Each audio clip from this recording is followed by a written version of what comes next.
오늘 보실 말씀 신약성경 308조 갈라디아서 5장 16절부터 26절까지 말씀 제가 읽겠습니다.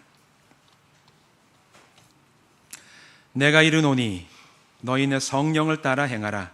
그리하면 육체 욕심을 이루지 아니하리라. 육체의 소욕은 성령을 거스르고 성령은 육체를 거스르나니 이 둘이 서로 대적하므로 너희가 원하는 것을 하지 못하게 하려 함이니라. 너희가 만일 성령의 인도하시는 바가 되면 율법 아래에 있지 아니하리라. 육체의 일은 분명하니 곧 음행과 더러운 것과 호색과 우상 숭배와 주술과 원수 맺는 것과 분쟁과 시기와 분냄과 당 짓는 것과 분열함과 이단과 투기와 술 취함과 방탕함과 또 그와 같은 것들이라. 전에 너희에게 경계한 것 같이 경계하노니 이런 일을 행하는 자들은 하나님의 나라를 유업으로 받지 못할 것이요 오직 성령의 열매는 사랑과 희락과 화평과 오래 참음과 자비와 양성과 충성과 온유와 절제니 이 같은 것을 금지할 법이 없느니라. 그리스도 예수의 사람들은 육체와 함께 그 정욕과 탐심을 십자가에 못 박았느니라. 만일 우리가 성령으로 살면 또한 성령으로 행할지니 헛된 영광을 구하여 서로 노엽게 하거나 서로 투기하지 말지니라. 아멘. 기도하시겠습니다. 하나님, 참 무더운 계절을 지나가고 있습니다. 그러나 그 가운데서도 예배를 사모하고 또 말씀을 나누기 위해서 이 자리에 모인 모든 성도들 하나님 사랑하여 주시고 성령님 이곳에 임하셔서 진리의 빛으로 우리의 심령을 조명하여 주셔서 우리가 오늘 듣고 나눈 이 말씀이 우리 영의 생명의 양식이 되고 내가 살아가는 길의 방향과 흔들 진리의 깃발 되게 하여 주시옵소서. 예수님의 이름으로 간절히 축복하며 기도하옵나이다. 아멘. 오늘 이 시간 이곳에 모여서 또한 온라인으로 함께 예배하시는 모든 분들 주님의 이름으로 축복합니다.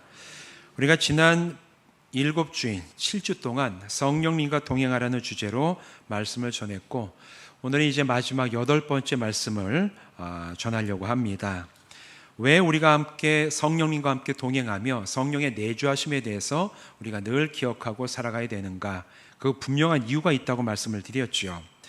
성도들이 성령님과 동행해야 되는 가장 중요한 이유는 구원함을 받고 또 그 구원함 받은 은혜 속에 바른 믿음으로 살아가기 위해서 성령님께서 우리와 함께 하시고 우리에게 주시는 능력이 반드시 필요하기 때문에 우리는 성령의 내주하심과 동행하심을 기억해야 되고 사모해야 되고 누리며 살아가야 됩니다.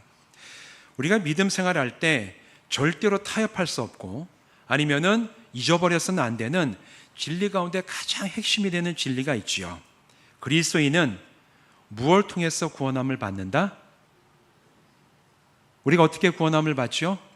믿음을 통해서 구원을 받지요. 에베소서 2장 8절은 그래서 이렇게 얘기를 합니다. 너희는 그 은혜에 의하여 믿음으로 말미암아 구원을 받았으니 이것은 너희에게서 난 것이 아니요 하나님의 선물이라. 이 말씀은 참 중요한 말씀이에요. 우리가 자칫 잘못 생각하면 내가 어떻게 잘 살아야지, 내가 정말 하나님 앞에 나올 만한 자격을 갖춰야지 내가 하나님 앞에 나와서 주님 제가 구원받을 만한 사람 아닙니까? 혹시나 이렇게 생각하면서 구원에 대해서 내가 뭔가를 해야 된다라는 생각을 인간은 자연스럽게 해요. 왜냐하면 인간은 죄인된 본능으로 나의 의의를 드러내고자 싶어하는 그런 본성이 있습니다. 그런데 성경은 뭐라고 얘기하죠? 믿음으로 말미암아 구원을 받았으니 이것은 너희에게서 난 것이 아니요 하나님의 선물이라. 근데 여러분, 믿음에 대해서 우리가 잘못 생각하면 오해할 수가 있어요. 자, 구원에 이르는 믿음은 누가 주시는 겁니까? 제가 정말 매 시간마다 계속해서 말씀드리는 게 구원에 이르는 믿음, 예수 십자가 복음을 내가 듣고 믿는 것은 사실 나의 믿음이 아니에요. 같은 성경을 읽어도 같은 성경을 읽고 같이 얘기해도 어떤 사람은 이 말씀이 그냥 마음에 믿어지고 감사함이 되고 고백이 되는데 어떤 사람은 야 이게 뭔 말도 안 되는 얘기야, 이게 뭐 죽은 사람이 살고 뭐 영원한 지금 과학의 시대 뭐 이딴 얘기를 똑같은 얘기를 읽어도 어떤 사람은 그게 믿음으로 받아들여지는데 어떤 사람은 황당한 얘기로밖에는 이해가 안 돼요. 왜 그렇습니까? 이 사람은 이해력이 떨어지고 받아들이는 사람은 이해력이 좋고 머리가 좋아가지고 이게 믿어지는 겁니까? 아니에요. 이 예수 십자가 복음을 받아들이고 믿는 것은 나의 지식, 이해, 능력 여기에 기초하지 않아요. 오직 하나님께서 우리에게 성령을 주시고 그 성령님이 믿어지는 믿음을 우리에게 주실 때, 그 믿음이 내 마음에 들어올 때 우리는 나는 이해할 수가 없고 내 능력은 이걸 다 알 수 없지만 하나님이 주시는 그 선물로서의 믿음이 우리에게 들어왔기 때문에 우리가 이 성경의 말씀이 믿어지게 되고 또 믿어졌기 때문에 우리의 죄가 용서받게 되고 우리의 죄가 용서받았기 때문에 내가 오늘 하나님의 자녀가 된 줄로 믿습니다. 여러분 믿으십니까? 이 믿음은 그래서 하나님의 선물이라고 에베소서 2장 8절에 얘기하는 거예요. 너희 머리가 좋고 이해력이 좋고 정말 너희가 이 성경을 잘 연구했기 때문에 믿는 게 아니라 그 믿음조차도, 믿어지는 믿음조차도 너희 것이 아니라 하나님께서 주시는 선물이라고 바울은 분명하게 얘기를 하고 있습니다. 그래서 우리는 성령님께서 우리에게 오셔야지만 구원을 받을 수가 있습니다. 그리고 난 다음에 성령께서 우리에게 믿음을 주시고 우리가 구원받은 자가 되면 자 이제 나의 일은 끝났다. 너희들끼리 잘 알아서 믿음의 길을 가라. 그리고 떠나가십니까? 아니에요. 구원함을 받는 것도 성령께서 우리에게 믿음을 주심으로 우리가 구원을 받고 구원받은 사람, 구원받고 난 다음에는 성령께서 떠나가지 아니하시고 성도들과 함께 하시면서 우리가 받게 된 이 구원의 은혜를 누리며 살아갈 수 있는 은혜와 능력을 성도들에게 주신다고 성경은 분명하게 얘기를 하고 있어요. 로마서 8장 16절은 이렇게 얘기를 합니다. 성령이 친히 우리의 영과 더불어 우리가 하나님의 자녀인 것을 증언하시나니. 우리가 살아가면서 제가 몇 주간에 걸쳐 말씀드릴 때 자기가 자신의 모습을 보면 만족스러울 때가 많습니까? 실망스러울 때가 많습니까? 이건 아주 확실하게 고백을 하시는군요. 자기가 자기 모습을 보면 실망스러울 때가 참 많아요. 나는 마음으로는 참 이 길을 가고 싶고 더 헌신하고 싶고 더 믿음의 진보를 이루고 싶은데 마음은 마음이고 우리의 몸은 더 편하고 더 즐겁고 더 나의 어떤 본성이 따라가는 대로 가는 게 사실 이게 우리 인간의 모든 사람들의 공통점이에요. 왜? 우리는 인간의 육신을 입고 살기 때문에 그래요. 내가 나의 모습을 보면 참 못마땅하고 여러분뿐만 아니라 저도 똑같습니다. 저도 제 모습을 보면 한심해요. 좋아하지 마세요. 다 똑같아요. 목회자도 한심해요. 자기 모습을 보면 내가 좀 더 잘해야 되는데 좀 더 내가 이 길로 나가야 되는데 근데 자기만 보고 있으면 사람이 굉장히 이제 무너집니다. 내가 이래가지고 하나님의 자녀가 되고 내가 정말 구원받은 자라고 할 수가 있을까? 그런데 그 마음은 누가 심어주는 거라고요? 원수 마귀가 심어주는 거. 바로 그걸 그래 바로 그거야. 네가 뭐 하나님의 자녀야, 네가 뭐 구원받은 자로 살아간다는 게 이렇게 해가지고 될 수가 있겠어? 바로 그때 우리가 구원받은 사람이고 하나님의 자녀임을 증거해 주시는 분이 누구라고요? 성령께서 우리 안에 계시면서 우리가 여전히 약한 모습임에도 불구하고 너는 구원받은 하나님의 자녀임을 알게 하시고 기억하게 하시고 증거하시는 분이 바로 성령님이라고 성경은 분명히 얘기하고 있잖아요. 그래서 우리는 성령님께서 함께 하시고 내 안에 함께 하시지 않으면 우리는 얼마 못 가서 우리의 믿음이 다 사그라들어 버리고 내 능력 가지고는 이 믿음의 길을 갈 수 없다는 것 때문에 좌절하여 이 믿음의 길을 떠날 수도 있다는 사실을 인정해야 돼요. 그게 겸손한 마음입니다. 그래서 성도들은 늘 성령님과 동행해야 돼요. 이것을 우리는 성령의 내주하심이라고 부른다 말씀드렸죠. 성령은 우리 안에 거하신다. 이걸 성령의 내주하심이라고 얘기를 합니다. 지난주 말씀에 내주하시는 성령님과 동행하게 될 때 성도들에게는 그 분명한 증거가 나타난다 말씀을 드렸어요. 그 증거가 뭐가 있을까? 성령께서 여러분과 함께 하시다는 증거가 뭐가 있습니까? 여러 가지를 들 수 있지만 성령이 함께 하시다는 증거가 아니라는 것에 대해서 지난주에 말씀드린 거 기억하십니까? 소위 우리는 성령의 은사라고 부르는 예언, 방언, 입신, 신유 이런 것들이 있으면 저분에게 성령이 함께 하시고 내주하시는구나. 우리는 그렇게 생각할 수 있어요. 눈에 보이니까, 화려하니까, 남들과 구별되니까. 근데 제가 말씀드리기를 성령께서 주시는 외적인 은사는 성령님이 내주하시는 분명한 성경의 증거가 아니라고 말씀드렸죠. 왜냐하면 이런 은사들은 하나님께서 사용하시고자 하시는 대로 주시기 때문에, 성경을 보면 성경의 중요한 인물 중에 성령님과 함께하지 않았음에도 은사를 받아서 행한 사람들이 있음을 성경은 분명히 얘기를 합니다. 지난주에 말씀드린 인물 중에 구약에서는 대표로 첫 번째 왕이었던 사울이 있다고 말씀드렸죠. 사울은 어떻게 살아갔는지 다 아시죠. 나중에는 완전히 하나님과 결별하고 그 자기의 시기심에 질투에 휘둘리면서 다윗을 죽이려고 하다 아주 비참하게 인생을 끝내버렸음에도, 이 사울이 다윗을 잡으려고 하던 그 과정 중에 하나님의 영이 내려가지고 막 예언하고 막 이래가지고 사울에게도 예언을 하는가, 뭐 이런 얘기가 속담처럼 퍼졌다. 그럼에도 불구하고 사울은 변하지 않았어요.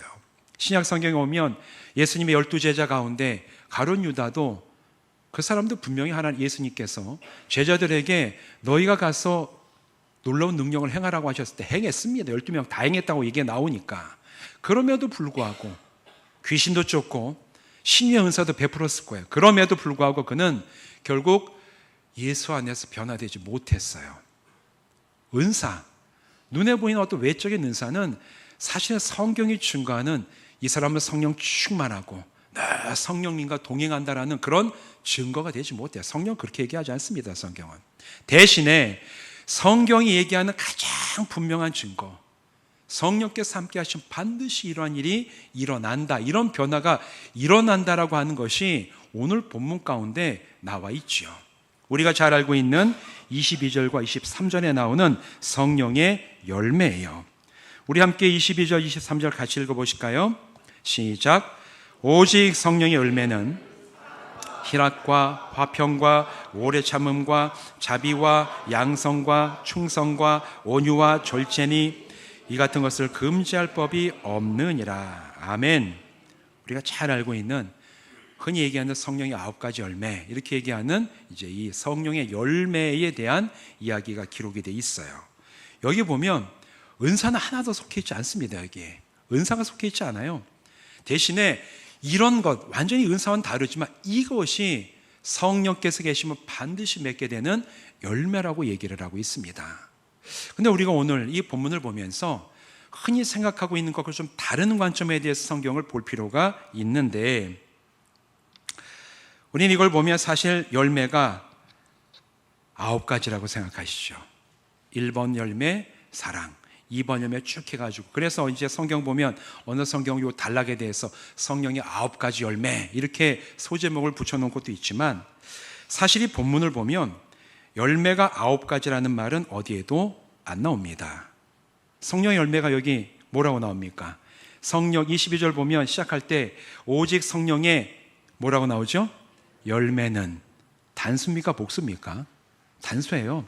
한국어는 언어에 있어서 이게 남자 여자 이걸 명확하게 구분을 안 해요. 그런데 영어나 독일어나 히브리어에는 남성 여성 수가 정확하게 나뉩니다. 그래서 만약에 바울들이 헬라어로 기록되어 있는 성경에서 이걸 만약에 9개의 열매라고 따로 얘기하려고 했다면 열매라는 단수가 아니라 열매들이라고 분명히 기록을 했을 거예요.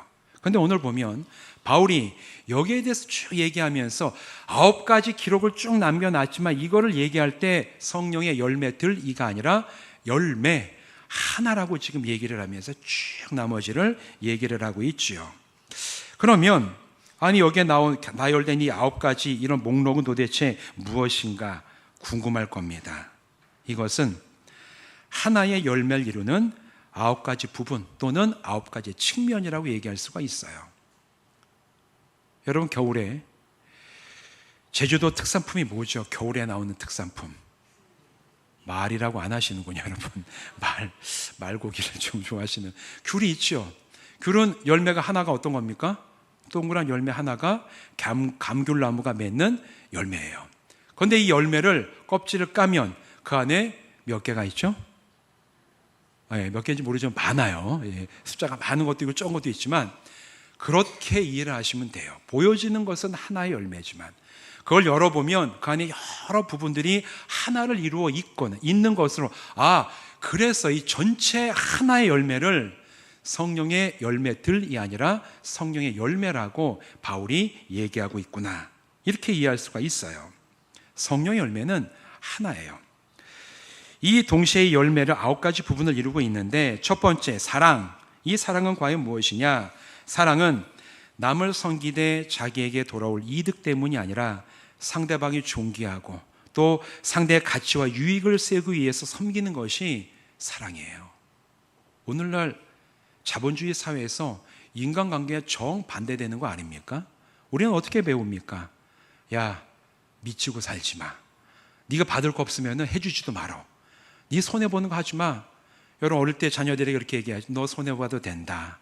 나가서 바보같이 보이더라도 베풀고 살아라. 이렇게 키우시는 분들 계세요? 훌륭한 가정입니다. 근데 대부분 그렇게, 야, 네 한 대 맞으면 3대 때려 가가지고 지지 말라는 거예요. 손해보지 말고 지지 마라. 이게 자본주의 사회의 어떤 생활에 철칙같이 느껴지는, 성경은 반대 얘기하죠. 내에게 오는 게 없더라도 상대방이 귀하고 가치가 있기 때문에 베푸는, 이거를 사랑이라고 얘기해. 사실 자본주의 인간관계에 정반대된 얘기를 합니다. 두 번째는 희락이라고 얘기를 하죠. 이 희락은 하나님의 전능하심과 기뻐하심과 아름다우심으로 인해, 다시 말해 하나님 때문에 기뻐하는 거예요. 희락은 기쁨으로도 바꿔 얘기할 수 있는데, 여기서 우리가 착각하지 말아야 되는 게, 하나님 내가 기도해서 이거 응답해 주셔서 감사합니다, 기쁩니다, 이 기쁨 얘기하는 게 아닙니다. 여기는 하나님 때문에 기뻐하는 거예요. 하나님 때문에, 전능하신 하나님이 살아계시고 그 하나님이 내 기도에 응답하지 않으시더라도, 내가 가고 싶어하는 길은 여기 있지만 이게 아니고 이 길로 가라 얘기하시더라도 저는 하나님이 살아계시기 때문에 제가 감격하고 기뻐합니다. 내가 잘 되고 내 기도가 응답받고 이거랑 상관이 없어요. 여기서 얘기하는 희락은 하나님 때문에 기뻐하는 겁니다. 세 번째는 화평이라고 얘기를 하죠. 이 화평은 자신을 의지하지 않고 하나님의 지혜와 주권을 의지하기 때문에 불안해하지 않고 당당하게 살아가는, 바로 그것을 화평, 평안이라고 얘기를 해요. 아까 말씀드린 것처럼 자기 자신 바라보면 우리는 불안합니다. 내 능력이 얼마 안 되는 거 잘 알기 때문에 우리는 늘 불안할 수밖에 없어요. 그러나 내가 나를 바라보는 게 아니라 하나님을 바라보고, 하나님이 전능하시고 하나님이 위대하시고 하나님이 주권자 되심을 내가 신뢰하기 때문에 나는 약해도 하나님 때문에 내 마음속에 안정이 되고 담대함이 들어오고 흔들리지 않게 된, 바로 그 사람은 평안을 누리는 사람, 화평한 사람이 되는 겁니다. 네 번째는 오래 참음이라고 얘기하는데, 이 오래 참음은 공경과 어려움이 처했을 때 폭발하거나 싸우지 않고 그 상황을 직면하고 받아들일 수 있는 능력을 의미해요. 이게 쉽지가 않죠.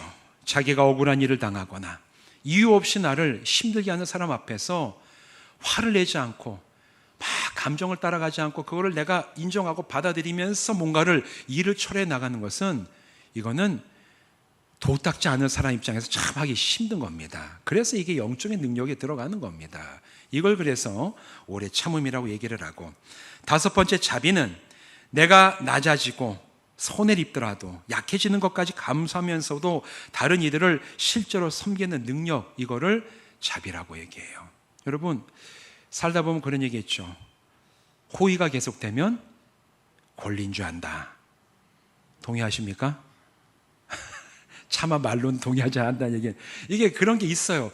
내가 사람들한테 쉽게 보이면 사람들은 나를 이용해 먹으려고 해요. 이게 참 그런 일들이 많죠. 내가 선하게 뭔가를 베풀면, 저 사람은 저런 사람이니까 내가 이걸 이용해가지고 나에게 이익을 취해야 되겠다. 세상에서 그런 사람들은 바보 같다고 얘기를 하죠. 참 어떻게 보면 손해보고 낮아지는 것처럼 보이지만, 그럼에도 나에게 이게 하나님이 나에게 원하시는 길이라면 내가 좀 낮아지고 좀 바보처럼 보이더라도 나는 하나님께서 나에게 섬기라고 하신 사람을 섬기겠습니다. 이게 실제로 섬기고 살아가는 게 자비라고 오늘 성경은 얘기하고 있는 겁니다. 여섯 번째 양선은 어떤 상황에서도 진실하고 한결같음을 의미하고 있어요. 일곱 번째 충성은 성실하고 충직하고 용감하여 언행이 일치하기 때문에 누군가로부터 굉장히 신임이 두텁게 받을 수 있는 것, 이거를 충성이라고 얘기합니다.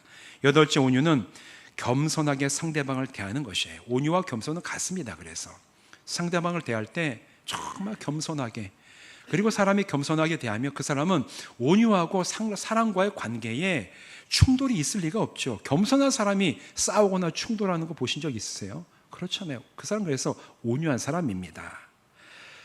마지막 9번째 절제는 충동적이거나 무질서하게 행동하는 것이 아니라 급한 일보다 중요한 일에 매진할 수 있는 능력을 절제라고 얘기를 해요. 절제가 뭡니까? 당장 내가 쉬고 싶고 놀고 싶고 나에게 이익이 되는 것이 눈에 보이더라도 그것을 내려놓고 하나님이 나에게 원하시는 것, 다른 사람에게 내가 성과 유익을 끼칠 수 있는 일이라면 그거를 내가 먼저 할 수 있는, 이게 아니라 저걸 선택하고 행하는 능력이 절제예요. 그래서 그렇게 행하는 사람을 절제를 기는 사람이라고 얘기를 합니다. 여러분, 여기에 기록되어 있는 9가지 목록을 쫙 살펴보면 구원받아 하나님의 자녀로 살아가는 성도들에게 꼭 필요한 것들이 있죠. 그러면서 동시에 이 시대가 잃어버린 영적인 능력이며 성품의 가치예요. 여기에 보면 외적으로 드러나는 건 없습니다. 외적으로 막 병을 고치고 뭐 방언을 하고 은사가 화려하고, 여기는 화려한 것도 없어요. 대단하게 사람들 앞에 나설 수 있는 그런 것도 없어요. 대신에 뭐가 있냐면 우리의 인격과 성품과 사람과의 관계 속에서 어떻게 우리가 변화될 건가, 성령은 바로 거기에 관심이 있고 그거를 변화시킨다고 분명히 얘기를 하고 있죠. 그렇기 때문에 구원받은 성도들은 성령님을 따라 행하며 성령의 열매를 맺을 때 너희는 세상의 소금과 빛이라고 말씀하신 그 예수님의 선포하신 말씀이 오늘 저와 여러분의 삶에 현실이 될 줄로 믿습니다. 어떻게 해야 된다고요? 성령의 열매가 우리에게 맺어질 때 우리가 진짜 이 세상의 소금이자 빛으로 살아갈 수가 있는 거예요. 근데 오늘 이 비유에, 이 바울의 비유를 쭉 살펴보면 바울은 이 성령님이 함께 하시는 증거를 열매라는 은유로 설명하면서 이 열매가 가지고 있는 4가지 특징을 이 성령의 역사로 우리에게 얘기를 해주고 있어요. 첫 번째, 그리스도인의 성장은 점진적이라는 사실 우리가 꼭 알아야 됩니다. 빠르지 않습니다. 여러분, 오늘 씨를 뿌린다고 해서 내일 열매가 열립니까? 나는 그런 거 본 적이 있다. 오늘 씨를 뿌렸는데 내일 열매가 열린다. 자라나는 건 있더라고. 하루에 뭐 이만큼씩 자라는 식물은 있는데 오늘 씨를 뿌렸는데 내일 열매를 맺는다. 이거 그런 거 없지요. 특히 이제 우리 교회 농촌교회니까 시골에 있는 교회들 너무 잘하신, 과수에 가서 과수나무가 큰 나무가 있더라도 오늘 가가지고 비료 듬뿍 주고 물을 충분히 주면 3일 뒤에 과일이 열립니까? 안 열려요. 우리 너무나 잘 알고 있어요. 그런 식물은 없습니다. 열매가 맺어지는 데에는 시간이 필요해요. 반드시 시간이 필요합니다. 그리스도인이 성령을 따라 행하면 맺는 열매도 똑같아요. 오늘 은혜 받았다고, 내가 오늘 구원받았다고 내일 거기에 대한 열매가 맺어지지 않아요. 시간이 걸립니다. 시간이 걸린다는 게 참 사람마다 각자 다르게 다가오는데, 어떤 분들은 내가 예수를 믿었는데, 내가 예수 믿고 이렇게 살아오는데 나에게 정말 성령의 열매가 안 맺어지는 것처럼 느껴지는 분들도 있어요. 근데 여러분, 성령 열매가 맺어지고 오늘 여기에서 얘기한 이 9가지 목록들이 나에게 있구나, 이거를 발견하게 되는 때는 언제냐 하면 아무 일도 없으면 잘 발견이 안 됩니다. 내가 예수를 믿고 나서 정말 성령 안에서 성실하게 믿음의 길을 가다가 언젠가 예상치 못한 문제를 만나고 고난이 탁 내 앞에 왔을 때, 그러면 그때 내가 얼마나 성장했는지를 발견할 수가 있어요. 왜냐하면 내가 예전에 이런 상황 가운데서는 이렇게 내가 반응했었는데, 내가 신앙생활을 하고 내가 성령께서 함께 하시는 은혜를 내가 힘입어서 살아오다 보니 이제 비슷한 일이 나에게 발견되었는데 내가 보이는 반응이 다른 거예요. 옛날에는 분노가 폭발하고 자기 성질대로 행하는 분이 오래 참을 수 있는 사람이 되었고, 예전에 내 이익을 따라서 행동하는 사람이 이제는 나의 이익보다는 다른 사람들을 사랑하고 자비를 베푸는 그런 반응이 나에서 나오는 걸 보게 될 때, 내가 변화됐구나. 어떻게? 성령의 열매를 맺어가면서 변화가 됐구나. 바로 이때 사실 우리는 나의 변화를 확인할 수가 있습니다. 그렇기 때문에 여러분, 오늘 나의 모습을 보면서 실망하지 마세요.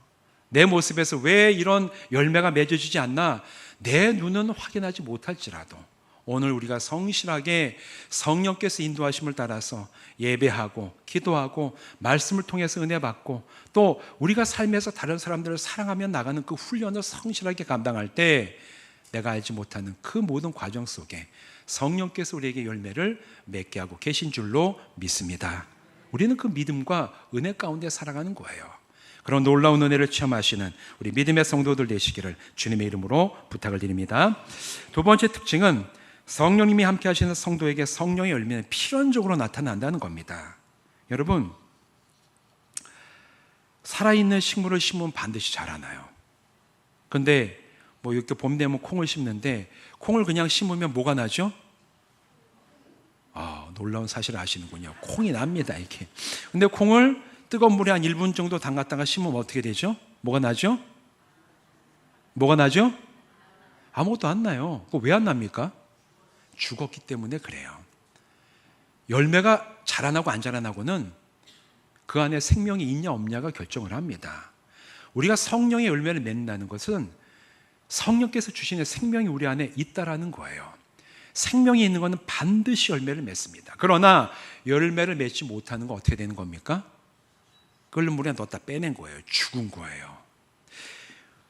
신앙생활을 오래 하면서 나는 성령께서 함께 하시고 내가 믿음의 연륜이 어떻게 되고 막 얘기를 하는데 자기는 성령 충만하다고 주장은 하는데 오랜 시간이 지나도 예전의 모습과 지금의 모습에 전혀 뭔가 변화되는 모습이 나타나지 않고 옛날도 이렇게 반응하고 지금도 똑같이 살아가는 사람이 있다면 그 사람은 말로만 성령님이 함께 하시는 것이거나 아니면 그 사람 스스로가 성령님의 인도하심을 따르지 않는 거예요. 두 가지 중에 하나입니다. 실제로는 성령님과 동행하지도 않으면서 말로만, 왜냐하면 말을 해야 놈들은 성령이 있다는데 나는 없다고 얘기합니까? 있다고 얘기하지. 우리 붕의하시면서 다 얘기하죠. 예전에 붕의하면 구원 받으셨습니까? 얘기하면 본 다음에 예 이렇게 얘기하는. 왜냐하면 이 사람 구원 받았다고 얘기하는데 저는 구원 못 받은 것 같습니다. 이거 굉장히 용기가 필요한 겁니다, 이게. 그러면 붕강사님 얘기하죠. 다 구원받았다고 치고. 여러분, 신앙생활에는 치고가 없어요. 구원을 받으면 받은 거고 못 받으면 못 받은 겁니다. 성령께서 함께 하시면 함께 하시는 거고 함께 하지 않으시면 함께 하지 않는 거예요. 중간 지대는 없어요. 함께 하시면 열매가 맺어요. 함께 하지 않으시면 열매가 없습니다. 아니면 함께 하시는데도 성령께서 우리에게 감동을 주시고 말씀 속에서 가야 될 길이 있고 이렇게 인도하여 주시는데 선택하지 않고 훈련되지 않으면 열매는 맺어지지가 않습니다. 거역하는 거죠, 거역. 성령이 인도하시면 거역하면 또 그 사람도 성령의 열매를 맺을 수가 없어요. 그러나 우리가 예배하고 기도하고 말씀과 성김의 삶을 살아가면서 성령께서 성도들의 마음에 하나님의 뜻을 분명히 알게 하시고 또 깨닫게 하시고 감동을 주실 때 작게라도 성령님의 인도하심을 선택하고 따라가는 성도는 반드시 그 열매를 맺게 될 줄로 믿습니다. 작은 경험을 해보셔야 큰 경험으로 나갈 수가 있어요. 작은 걸 성령께서 이런 기쁨을 주시고 나를 이렇게 성장하게 하시는구나. 작은 경험을 통해서 더 큰 은혜와 복으로 나가는 우리 여러분 되시기를 주님의 이름으로 부탁을 드립니다. 세 번째로 기억해야 될 것은 성령께서 주시는 생명력 위에 성도는 결단과 훈련을 해야지만 자라나게 됩니다. 앞에 말씀드린 것처럼 우리가 변화되는 능력은 나의 의지와 결단이 아니에요. 그것은 원천적으로 성령께서 우리에게 주시는 생명 때문에 우리가 자라나고 변화될 수가 있습니다. 근데 우리가 구원함을 받는 것은 100% 성령의 역사고 하나님의 은혜와 선물이지만 구원받은 성도가 자라나고 성령의 열매를 맺는 것은 성도의 결단과 헌신이 있어야 돼요. 달라요, 이게. 구원은 전적으로 하나님의 은혜예요. 우리가 어떤 노력을 해도 얻을 수가 없어요. 그러나 구원받은 성도가 성도의 삶으로 살아가는 것에는 성령님을 통하여 주시는 우리의 은혜 위에 우리의 결단과 선택과 훈련이 없으면 절대로 성령 열매를 맺을 수가 없어요. 그래서 우리는 저절로 맺어지는 건 없습니다. 선택해야 돼요. 나에게 생명을 주셔서 뜨거움이 있고 선택하게 하시고 마음에 감동을 주시고 깨닫게 하실 때 주님, 오늘 나에게 주시는 이 감동과 이 인도하심이 성령께서 말씀을 통해 예배 가운데 기도하면서 주시는 하나님의 뜻인 줄 알고 제가 순종합니다. 한 발 나가야 그 다음 발이 보여요. 한 발도 안 나가면 앞으로 나갈 수가 없어요. 그렇기 때문에 우리는 성령님이 주시는 생명의 능력 위에서 선택과 결단과 훈련이 있어야 된다는 것을 기억하시고, 주님, 오늘 나를 이끄시면 저는 순종하며 따릅니다. 이 믿음의 고백으로 성령의 인도하심을 따라 나가시기를 주님의 이름으로 부탁을 드립니다. 마지막으로 네 번째는 우리가 기억해야 될 것은 성령의 열매는 균형을 이루어 자란다는 사실이에요.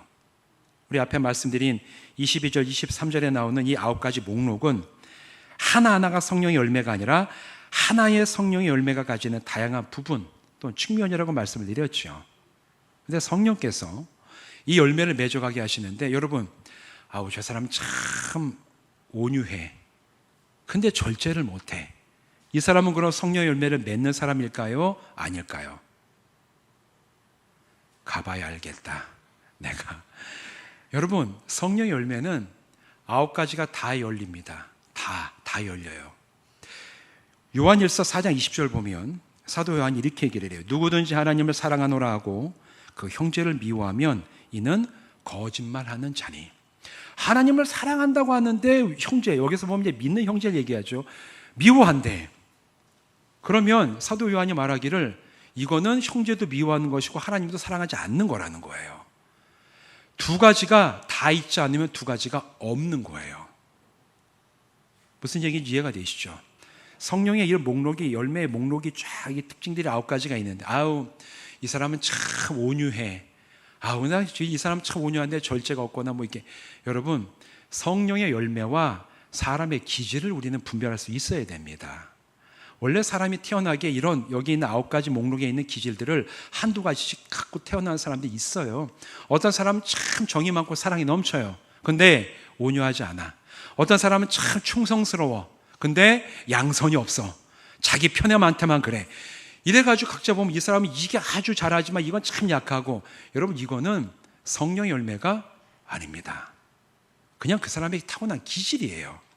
성령의 열매는 이 9가지가 균형 있게 자라난다라는 얘기예요. 여러분, 귤을 샀을 때 껍데기를 깠어요.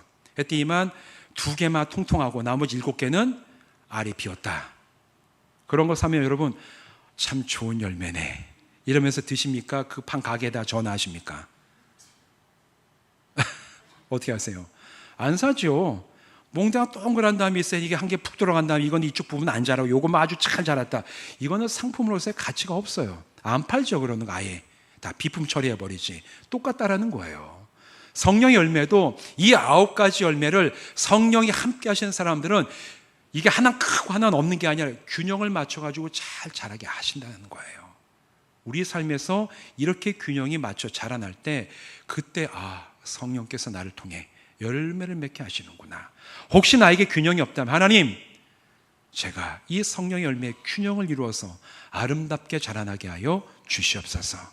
그렇게 간구하며 나갈 때 진짜 성령의 열매가 아름답게 균형이 잡히고 점점 커져서 그 열매 가운데 여러분 풍성한 삶의 누리 은혜와 정말 하나님이 귀하게 쓰는 놀라운 역사를 체험하게 될 줄로 믿습니다. 사랑하는 성도 여러분, 우리는 성령님을 통해 받은 믿음으로 구원을 얻었어요. 그렇다면 이제 내 안에 거하시는 성령님으로 말미암아 우리는 아름답고 풍성한 성령의 열매를 맺어야만 합니다. 왜? 우리 안에 생명이 있기 때문에 반드시 열매를 맺어야 돼요. 때로는 그 열매가 느릿느릿 맺어질 수도 있습니다.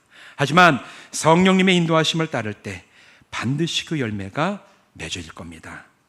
성령님께서 맺게 하시는 그 성령의 열매를 우리의 인격과 삶에서 아주 균형 있게 이루어가고 영혼과 인격과 삶을 통해 아름답게 드러내서 내가 살아가는 그 삶의 자리에서 하나님이 보내시는 곳에서 그리스도인의 덕과 유익을 아름답게 드러나며 귀하게 쓰임받는 삶을 살아가시기를 주님의 이름으로 축원드립니다.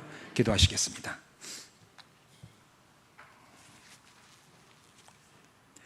하나님, 우리에게 성령님을 보내시고 그 성령님을 통하여 믿음을 주심으로 우리가 복음을 믿고 구원받은 자가 되게 하심을 진심으로 감사를 드립니다.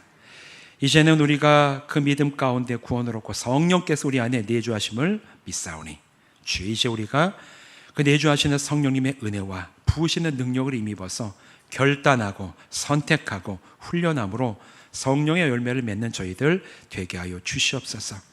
이 세상 많은 사람들이 한번 왔다 갑니다.